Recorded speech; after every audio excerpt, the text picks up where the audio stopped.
Y volvemos, Claudia, sobre un tema conmovedor, dramático, el desenlace fatal de la pequeña Candela la semana pasada. Mañana se van a conocer los resultados del ADN sobre un cabello encontrado en un lugar donde presuntamente la chiquita estuvo cautiva. Claro, todavía no está confirmado, será en definitiva la justicia. Pero nosotros creemos que es oportuno tratar el tema de cómo fue la cobertura que realizaron los medios de un caso como el de Candela Rodríguez y cómo se va a continuar de ahora en más, cuando se presenten otros casos, ¿no?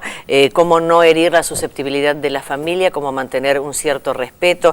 Estamos con Damián Loretti, que es profesor de Derecho a la Información de la carrera de Ciencias Sociales de la Universidad de Buenos Aires y también de la carrera de Periodismo de la Universidad Nacional de La Plata. Bienvenido, profesor, ¿cómo le va? Buenos días. Bienvenido. Bueno, básicamente nos preguntamos con Pedro, y la audiencia también se pregunta, ¿hay un protocolo a seguir, profesor? A ver, hay varias cosas para tomar en cuenta. La primera es, no podemos apostar a mecanismos de censura. Sería cuestionable desde todo punto de vista en términos de lo que dice la Constitución o la Convención Americana de Derechos Humanos. Sacando eso de lado, digamos, teniendo eso claro, lo que hay que hacer es plantear, como existió en la época de Arlanian como ministro de Seguridad, un protocolo para la actuación de la propia Policía de la Provincia de Buenos Aires. Se puede pensar en protocolos por parte de los ministerios públicos, las fiscales, por ejemplo, cuando solicitan algún tipo de medidas que la preserven, y se puede pensar también en protocolos o estándares de actuación de los medios de comunicación. Esto no es un invento, existe en muchos lugares del mundo. La propia ley de servicios de comunicación audiovisual postula que haya conductas éticas por parte de los medios. No es el Estado en ese caso el que la fija, seguimos en la ley argentina la premisa de la Comisión Interamericana de Derechos Humanos, que dice los medios deben regularse por conductas éticas fijadas por ellos mismos. ¿Qué es lo que no se respetó básicamente, profesor? Me parece que se siguió de largo con un cambio de tono. Esto empezó con una niña perdida, lo cual requería que los medios actuaran de un modo, y después lo que ocurrió es que se denunció un secuestro y ahí no hubo giro. Digo, se siguió de largo. Se pusieron cámaras en el momento en el cual la madre reconoció a la chica. Ahí hay un tema de privacidad indefectible, digo, me parece que eso es muy obvio. Y después hay algunos episodios que es bueno que haya pluralismo para que los medios hayan podido marcar en qué se distinguían de los otros. Hubo un medio que dijo, en otras televisoras, y ahora hay más que antes, se está mostrando cuándo se hacen los allanamientos o por dónde van. Nosotros no vamos a hacer eso porque facilita la labor de los delincuentes. Esto ya pasó en Colombia en el año 85, ha pasado en Estados Unidos. Digo, hay mucha experiencia sobre la cual empezar a discutir qué pueden hacer los medios sobre esto. Incluso, profesor, ese diálogo telefónico que se conoció prácticamente en un momento en el que no se tenía la certeza de parte de la justicia, correctamente, que eso fuera así. Chequearlo, Bueno, el doble chequeo es casi una rutina que debe seguirse en todos los casos, y si no, justificar por qué no se hace. Digo, hay mucho para que todos aprendan de esto, independientemente, o mejor dicho, lamentando la consecuencia.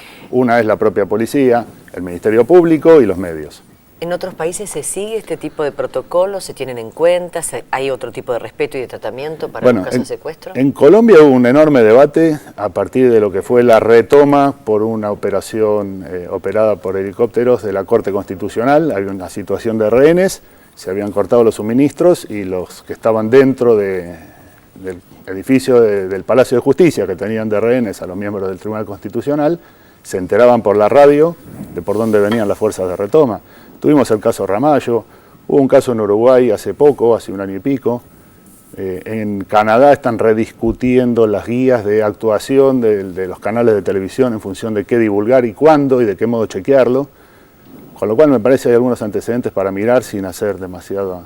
Profesor, siendo que usted es un experto en derecho de la comunicación, el derecho a la información, ¿cómo se sintió como espectador, como ciudadano, ante esa secuencia, esa voracidad, esa cosa vertiginosa para dar primero la información, para llegar primero con la primicia, para llegar primero con las imágenes? ¿Cómo se sintió usted como ciudadano?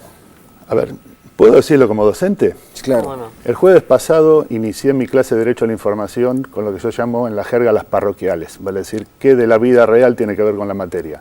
Y los estudiantes plantearon eso. Los estudiantes se dieron cuenta que había algo, son estudiantes de primero o segundo año, son ellos los que se dieron cuenta que había algo que no estaba funcionando, que se estaba privilegiando la eventual primicia sobre el cuidado de la vida de las personas. Por eso digo, prefiero rescatarlo como docente de futuros periodistas, más que como me puedo sentir, porque ciudadano que lee todos los días estas cosas es raro.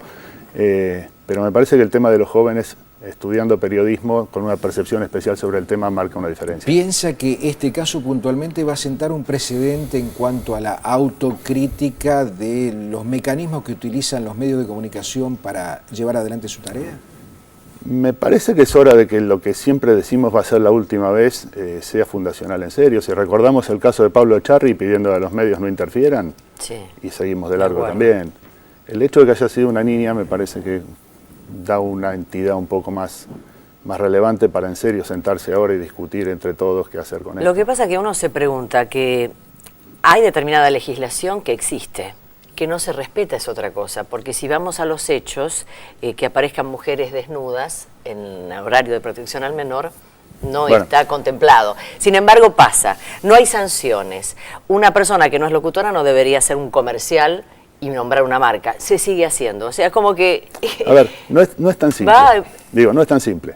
Sí hay sanciones, habría que relevar qué es lo que la Autoridad Federal de Servicios de Comunicación hace respecto a eso, y es mucho.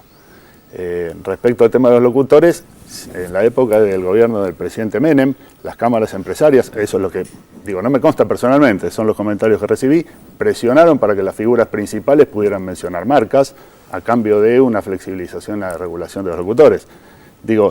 Es un poquito más difícil sacar la punta exacta, pero sobre temas de obscenidades o procacidades, la Autoridad Federal... Y la morbosidad incluye, por ejemplo, que en pos del rating se puedan dar detalles de cómo se presentaba el cuerpo, que tenía esto, que tenía aquello, después se dijo que no era así. Creo que no, creo que el interés público no justifica todo. Y distinguiría fuertemente, cosa que también hizo la relatora de Libertad de Expresión la semana pasada en un caso ante la Corte Interamericana, que no es lo mismo la curiosidad pública que el interés público. Y me parece que algunas cosas no hace falta decirlas, sin que eso interfiera con la noticiabilidad, con el valor de dar una eventual primicia. Nuestro compañero Raúl de la Torre lo quiere consultar también. ¿Cómo no? Sí, ¿qué tal, Loretti? Marcaba bien el tema de diferenciar lo que puede ser reglamentar de lo que sería censura, ¿no? Ahora, ocurre que cuando se hacen este tipo de críticas a determinados medios, cómo funcionan, cómo actúan frente a estos casos, son estos propios medios, o por lo menos una corporación de medios, la que responde diciendo ataque a la libertad de prensa. Ahora atacan a los medios para justificar tal o cual cosa. ¿Cómo debería intervenir también la sociedad en esto? ¿De qué forma se puede dar una participación para que esto democráticamente y no a través de la censura se discuta cuál es el rol y la ética? Porque evidentemente si la ética no la aplican con una mirada sobre sí mismos desde algún lugar hay que imponer esta discusión también. A ver, es una buena discusión. Primero, por el tema de la mamá de la nena, ahí hay un tema efectivo de privacidad donde sí hay legislación. Luego, lo que existen son responsabilidades. Sacando a la discusión legal, la sociedad argentina ya se ha hecho cargo de discutir algunas cosas en relación a los medios, pero esto necesita sí o sí una condición previa, que es pluralismo. El caso Murdoch salió a la luz en Inglaterra porque hubo otro medio que cuestionó cómo funcionaba News of the World.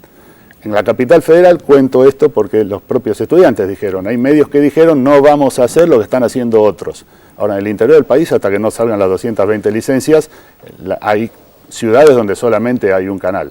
Entonces, dada cierto pluralismo, me parece que cuando se constituya la figura del defensor del público, marca de vuelta cierta sabiduría de la ley de medios en ese sentido.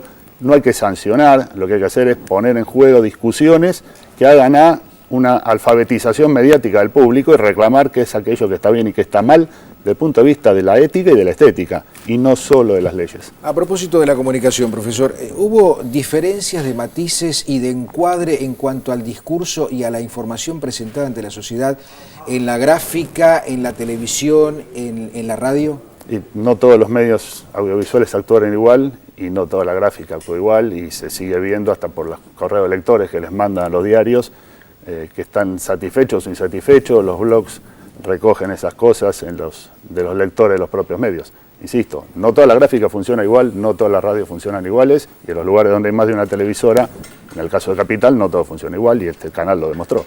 Bueno, y a veces es como, uno escucha a muchas personas no decir esto, lo que pasa que es el periodismo que, no todos los que ejercen el periodismo obran igual. Son seres humanos, pueden estar equivocados o pueden estar acertados. Es como si yo metiera en una misma bolsa a todos los militares, a todos los sacerdotes, a todos los integrantes de la iglesia, a todos los políticos. Es muy feo hablar así y tenemos que aprender a decir algunas de estas personas que ejercen esta tarea hacen esto, los demás no. Sí, pero si me permiten, también en función de ver si se puede enriquecer un poquito el debate. La Argentina requiere, como otros países tienen, una ley de cláusula de conciencia que garantice a los periodistas, si tienen un jefe de edición en sus noticieros o en sus radios o en sus diarios, decir esto no lo hago y que estén protegidos contra eso. De vuelta, mecanismos como la cláusula de conciencia pueden ser válidamente ejercidos en la medida que haya pluralismo, si no se van del único canal de la ciudad que existe y donde trabajan. Algo así como para muchos de nosotros debería haber con todo esto una especie de manual de estilo. Bueno, estaría bien ese tipo de manuales de estilo o de decálogo de rutinas que no solamente tengan que ver con esto, dobles chequeos, temas de suicidios. Hay dilemas éticos de la profesión en los cuales no hay solución legal correcta. Lo que hay son efectivamente dilemas éticos. Y ya que es un docente consagrado a la actividad desde hace muchos años, ¿qué piensan los jóvenes estudiantes que en el futuro serán los comunicadores, los periodistas, los secretarios de redacción, etcétera, etcétera? Bueno, es difícil de vuelta universalizar. Lo que sí notan es que hay un estado de cosas que quieren cambiar. Se sienten tironeados y el modo en el cual ingresan a los medios de comunicación a veces en situaciones de irregularidad laboral los pone bastante molestos. Profesor Loretti, gracias por estos minutos. Aproveche su presencia, usted que tuvo una actuación tan destacada en la Ley de Servicios de Comunicación Audiovisual. Terminó el Congreso del Partido de los Trabajadores en Brasil. Le pidieron a la presidenta Dilma Rousseff que profundice el camino hacia una nueva ley de medios que impida, entre otras cosas, que un legislador, un congresista pueda tener un medio de comunicación, un multimedio, etcétera, etcétera. ¿Cuándo se va a aplicar definitivamente el artículo 161 que contempla la ley en nuestro país? ¿Me permite dar un aspecto previo? Sí, claro. El 161, cosa que está poco dicha, pero me parece importante reflejarlo, está basado en un documento del Programa Internacional de Desarrollo de las Comunicaciones de la UNESCO de marzo del 2008. La UNESCO ahí plantea en un documento que se llama Indicadores de Libertad de Expresión, en la página 23, por si alguien lo va a buscar, que los estados tienen, cuando la situación de libertad de expresión está ahogada, 4 posibles vías de acción. Rechazar pedidos de licencias nuevas, rechazar fusiones, plantear mecanismos de desinversión. Desinversión no lo usa la ley argentina, lo usa la UNESCO. O establecer sanciones en casos de incumplimiento de estas políticas o reglas. Lo que hizo el 161 es plantear eso. Mecanismos de adecuación respecto de lo que había. No solo la cantidad de licencias. Hay medios que tuvieron que regularizar otras cosas y lo han hecho. Ahora, cuando se puso en vigencia el 161 con el resto de la ley, se lo obstruyó en su aplicación con medidas cautelares. La más conocida es la del Grupo Clarín, consigue una medida cautelar sobre 2 artículos en la Justicia Federal en primera instancia. Esa medida cautelar se acota, queda solamente en la discusión del plazo del 161, que marca un año de adecuación. Eso llega a la Corte lo rechaza al recurso extraordinario por ser una medida cautelar. Vuelve a primera instancia, pero dice, fijen un plazo razonable. El juez de primera instancia no se siente obligado, dice que no lo va a hacer, interviene la Cámara y fija 3 años de plazo, en lugar de aplicarse ya, dice esto se empieza a aplicar a los 3 años de la notificación de la demanda, vale decir, llegamos a segundo semestre de 2013. El Estado presentó un recurso extraordinario contra eso, fue rechazado y ha presentado el recurso de queja. La Corte lo que tiene que resolver es desde qué momento, hasta qué momento va a regir la medida cautelar y a partir de ahí plena aplicación del 161, independientemente del juicio de fondo, con lo cual el Grupo Clarín o quien fuera tendrá que medirse en ese tiempo. El 161 tuvo otra medida cautelar en Salta que ha sido revocada hace 15 días y los medios decían se ratificó la suspensión de la ley en un medio artículo respecto de los 6 que era originariamente la suspensión. Bueno, ahora se entiende un poco más. Profesor Loretti, le agradecemos mucho la presencia aquí en Visión 7. Ha sido usted muy amable. Encantado.